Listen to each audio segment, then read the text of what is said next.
time, Mr. Paul is recognized. Your thorn in the flesh. For 3 minutes.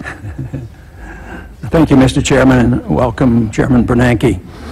You know, I guess over the last 30 or 40 years, I have criticized the Fed on occasion, but the Congress deserves some criticism too. The Federal Reserve is a creature of the Congress, and if we don't know what the Fed is doing, we have the authority, and we certainly have the authority to pursue a lot more oversight, which I would like to see. So although the Fed is on the receiving end, and I think rightfully so when you look at the record, I mean, the Fed's been around for 99 years, almost a few years before you took it over, and 99%, 98% of the dollar value is gone from the 1913 dollar. So that's not really a very good record.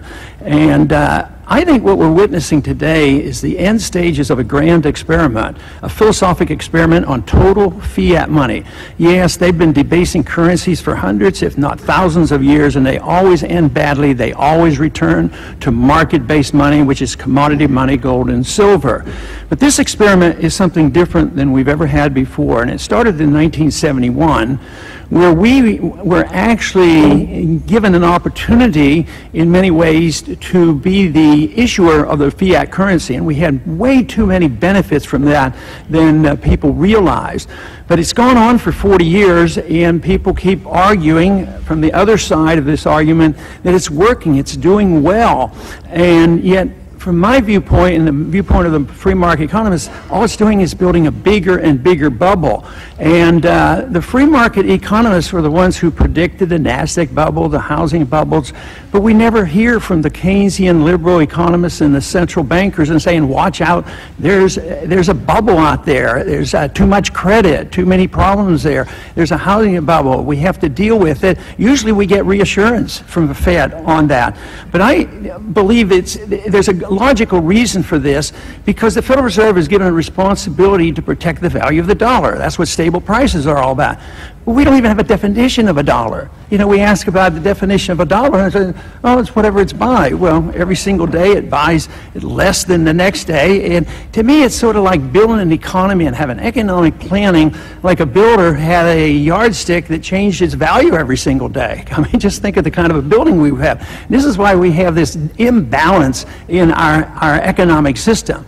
But it was a system designed to pyramid debt. We have a debt-based system. The more debt we have and the more debt the Federal Reserve buys, the more currency they can print. And they monetize this debt. And no wonder we're in a debt crisis. It's worldwide. I think it's something we've never experienced before. And I think the conclusion will be a vindication either for sound money, or if you win the argument and say, yes, we are great managers, we know how to do it, we want the credit for the good times, and we want the credit for getting us out of those good times. I mean, I think within a few years we're going to know. Of course, I'm betting that the market is smarter, commodity money is smarter, nobody's smart enough to have central economic planning. So I'm anxiously waiting for this day for the conclusion, because reforms have to come. They're already talking about, when you see Robert and Zoellick talking about monetary reforms and talking about gold, our time has come for serious discussion on monetary reform. Thank you, Mr. Chairman. Dr. Paul? Thank you, Mr. Chairman. Mr. Bernanke, if you don't mind, would you tell me whether or not you do your own shopping at the grocery store? Yes, I do. Okay, so you're aware of the prices. But you know, this argument that the prices are going up about 2%, nobody believes it. You know, and the old CPI says prices are going up at 9%. They believe this. And people on fixed incomes, they're really hurting. The middle class is really hurting because their inflation rate is very much higher than the government tries to tell them. And that's why they lose trust in government. But you know, this whole idea about prices and debasement of currency, if you loan me $100 and in 2 years from now I gave you 90 back, you'd be pretty upset. But we hand back money back that's worth 10 or 15 or 20% less, and nobody seems to be able to do anything about it. It's very upsetting. But it's theft. If I don't give you your full $100 back, if you loan me $100, I'm stealing $10 from you. So somebody's stealing wealth, and this is very upsetting. But you know, in January at one of your press conferences, you said that you sort of poked a little bit of fun at people to downplay the 2% inflation rate.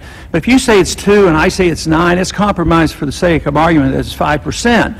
That you said that if it doesn't hurt you unless you're one of those people who stick the money in the mattress.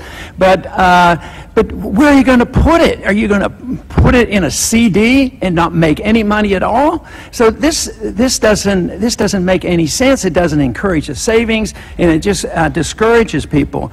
But I do want to make a point about prices, because prices go up. That, to me, is not the inflation. It is one of the bad consequences of the inflation, which comes from the increase in the money supply, and that's one of the bad effects. But, you know, you took over the Fed in 2006. I have a silver ounce here, and this ounce of silver back in 2006 would buy over 4 gallons of gasoline. Today it'll buy almost 11 gallons of gasoline.